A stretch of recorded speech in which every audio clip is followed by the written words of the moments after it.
On revient sur les enjeux de ce scrutin avec vous, Armelle Charrier. Bonjour Armelle. Bonjour Nina. On l'a entendu, l'abstention s'annonce historiquement haute. Comment expliquer un tel désenchantement ?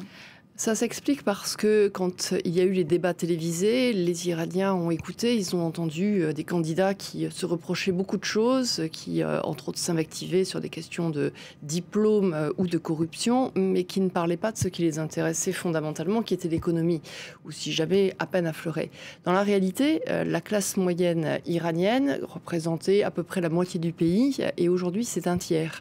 Et pourquoi est-ce qu'il y a un changement comme ça ? Parce que la population s'est appauvrie. Donc quand vous n'êtes plus de la classe moyenne, vous faites partie de la classe pauvre. Et aujourd'hui, on a une inflation grandissante, on a tout ça. Donc les sanctions américaines ont porté leurs fruits. Les Iraniens ont une volonté de voter pour des personnes qui seraient capables de comprendre ces sujets-là. Et aujourd'hui, les candidats qu'ils ont en face d'eux, finalement, ce sont des gens qui soutiennent un parti, qui sont dans ce cœur du pouvoir et qui s'écharpent entre eux. Donc leur seule manière d'avoir une opposition aujourd'hui, et donc d'exprimer quelque chose de politique, c'est le refus d'aller voter. C'est pour ça que ça va être plus intéressant de regarder quel est le niveau d'abstention que de regarder réellement quel est le pourcentage des différents candidats. Une chose est sûre, c'est que l'ère Rouhani et celle de la diplomatie de Zarif sont bel et bien terminées. Et tout indique que c'est l'ultra-conservateur Ebrahim Raïssi qui va remporter ce scrutin.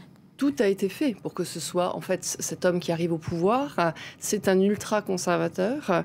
C'est un homme qui est proche du guide, qui représente ses idées et qui a été un temps ministre de la Justice. Il s'était effectivement opposé à Rouhani lors de la dernière présidentielle.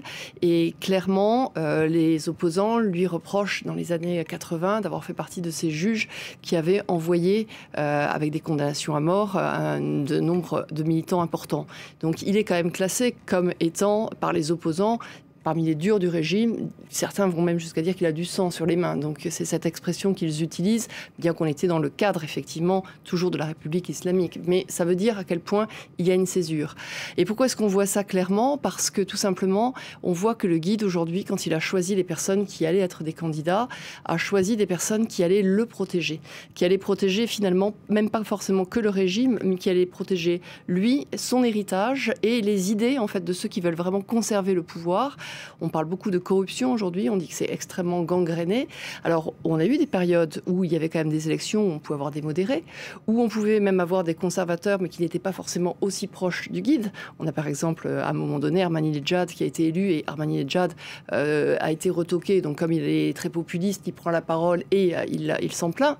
Mais c'est une réalité aujourd'hui. Et donc, ce qu'on imagine effectivement des élections derrière, c'est que c'est pas tant une élection présidentielle que toute la succession finalement du guide qui est en train de se jouer. Merci beaucoup à vous Armelle Charrier pour ces éléments de compréhension.